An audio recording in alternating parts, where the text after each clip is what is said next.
আপারা বামেরা। চট্টগ্রাম 10 সংসদীয় আসনে বিএনপির মনোনীত প্রার্থী সাইদ আল নোমানের ধানের শীষ প্রতীকের সমর্থনে চট্টগ্রাম নগরীর 13 নং পাহাড়তলী ওয়ার্ড রেলওয়ে হাইস্কুল ভোটকেন্দ্র ও কিন্ডারগার্টেন ভোটকেন্দ্রের মহিলা সমাবেশ অনুষ্ঠিত হয়েছে। আজ বিকেল 3টার দিকে মাস্টার লাইন সমাজ কল্যাণ অফিস সংলগ্ন মাঠে রেলওয়ে হাইস্কুল ভোটকেন্দ্রের নির্বাচন পরিচালনা কমিটির ভারপ্রাপ্ত আহ্বায়ক আজিজুর রহমান স্বপনের সভাপতিত্বে অনুষ্ঠানটি শুরু হয়। সঞ্চালনা করেন চট্টগ্রাম মহানগর যুবদলের সাবেক সহ সাধারণ সম্পাদক শাহজালাল পলাশ। প্রধান অতিথি বক্তব্যে চট্টগ্রাম মহানগর যুবদলের সাবেক সভাপতি মোশাররফ হোসেন দীপ্তি বলেন, বিএনপি রাষ্ট্র ক্ষমতায় গেলে প্রতিটি পরিবারের বয়োজ্যেষ্ঠ নারীর নামে একটি করে ফ্যামিলি কার্ড চালু করা হবে। এর মাধ্যমে পরিবার ভিত্তিক সামাজিক নিরাপত্তা ও সহায়তা নিশ্চিত করা হবে। একই সঙ্গে কৃষকদের জন্য কৃষক কার্ড চালু করা হবে। এই কার্ডের মাধ্যমে কৃষি উৎপাদনের সহায়তা, ভর্তুকি এবং প্রয়োজনীয় সুযোগ সুবিধা প্রদান করা হবে। ধানের শীষে ভোট দিয়ে বিএনপিকে রাষ্ট্র ক্ষমতায় আনতে পারলে জনকল্যাণমূলক কর্মসূচি বাস্তবায়ন সম্ভব হবে। দেশের সার্বিক উন্নয়নে ধানের শীষের বিকল্প নেই।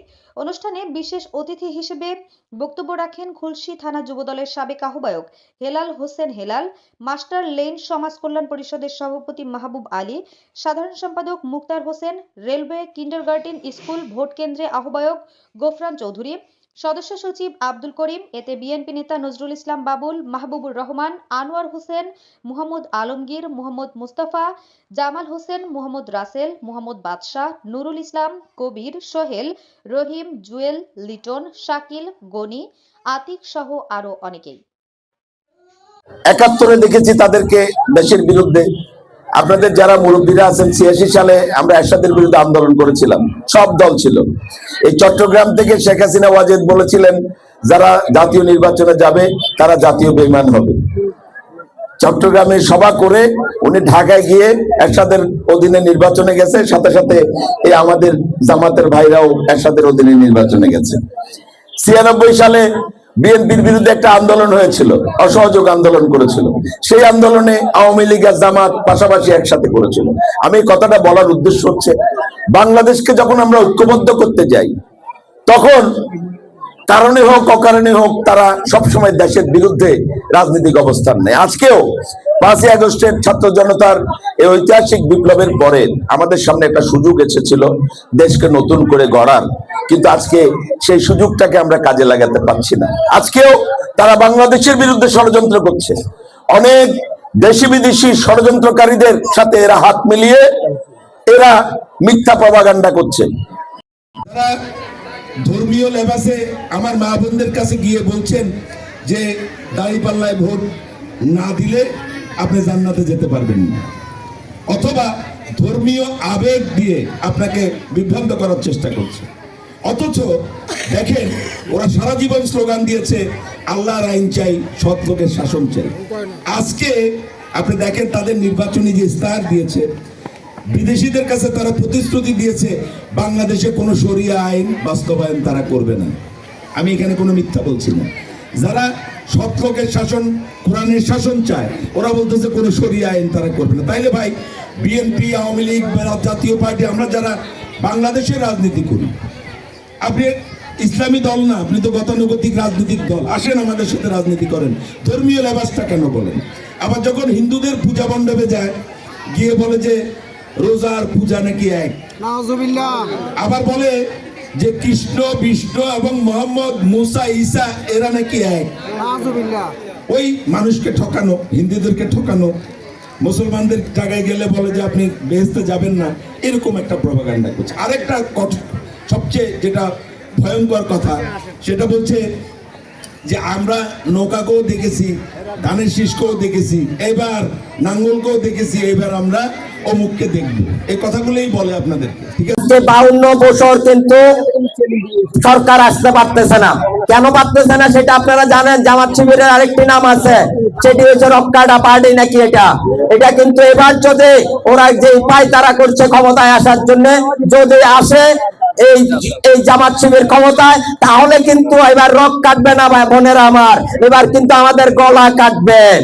আপনারা জানেন এই জামাত শিবির কিন্তু পাগলের মতো প্রলাপ বকছে। ওরা একবার বলছে নোয়াখালীতে গিয়ে আমরা নোয়াখালীকে বিভাগ করব, আবার একদিন পরেই কুমিল্লাতে গিয়ে বলছে আমরা কুমিল্লাকে বিভাগ করব। ভাইয়েরা আমার, বোনেরা আমার, আপনারা জানেন বলছে, বক্তৃতা দিয়ে বলছেন যে আপনারা এখন জনগণের 12 তারিখের আগে জনগণের মা বোনদের পা ধরেন আপনারা, আর 12 তারিখের পরে আপনাদের পা ধরবে এই জনগণ। ভাই বোনেরা আমার, আপনারা কি আমাদেরকে নেতা বানাবেন আমার পা ধরার জন্য? তাহলে আমরা জামাত শিবিরকে ভোট দিব না, আমরা ওদের পাও ধরবো না।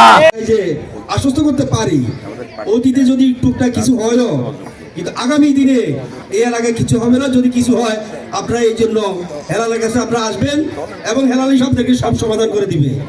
সংগ্রামী বন্ধুগণ এবং মা বোনেরা, আজকে আমরা যে সমাবেশ করেছি এটা একটা বিরল দৃষ্টান্ত। এখানে উভয় ধর্মের মানুষ আছে, এখানে উভয় ধর্মের মানুষকে সমাপন করানো কিন্তু একটা টাফ ব্যাপার। তাই আগামী দিনে আপনারা শুধুমাত্র আমাদের তারিখের দিকে তাকিয়ে এবং আজকের দিক নির্দেশনামূলক বক্তব্য দিবেন। সেই সুবাদে আজকে এখানে কথা বলতে আসা মা বোনেরা, আমি আসলে কোনো রাজনৈতিক বক্তব্য দিতে পারি না। আমি যেটা বলি সামাজিকভাবে যে কিছু কথা বলতে পারি সেই কথাগুলোই বলার চেষ্টা করবো। ভুল ত্রুটি হলে ক্ষমা করবেন আপনারা। আমি দীর্ঘদিন সমাজ কল্যাণের সাথে জড়িত। আমার চ্যালেঞ্জে আমার জন্ম, মাস্টারগঞ্জে বেড়ে ওঠা এবং আপনাদের সাথে আমার পথ চলা। আপনারা সবাই আমাকে চিনেন, আমিও আপনাদের ব্যক্তিগতভাবে সবাইকেই চিনি। হয়তো অনেকেই এই এলাকা ছেড়ে চলে গেছেন, এবং মোশাররফ হোসেন ভুট্টি আমার ছোট ভাই, সে কিন্তু এই এলাকাতে আমরা একসাথেই বড় হয়েছি। ছোট ভাই বড় ভাই হিসেবে আমরা ছোটবেলা থেকে একসাথে খেলাধুলা করেছি। এলাকার রেলের যারা কর্মচারী, কোয়ার্টার হোল্ডার, এই এলাকার অনেকেই কিন্তু এলাকাতে এখন নেই ভোটার। অত্র এলাকার ভোটার কিন্তু অত্র এলাকাতে নেই। তারা আকবসা অথবা মুরগি ফার্ম, বিশ্বকলোনি এইসব এলাকায় ছড়িয়ে ছিটিয়ে আছে। আমি যারা এই দায়িত্বে আছেন 10 নম্বর এই রেল স্কুল কেন্দ্রে, আমি সবাই ওনাদেরকে অনুরোধ করবো যাতে করে এই পুরনো যারা আছে এদেরকে নিয়ে যে ভোটার গুলো আছে, ভোটার গুলোকে যাতে আনা যায়, ভোট কেন্দ্রে আনা যায়।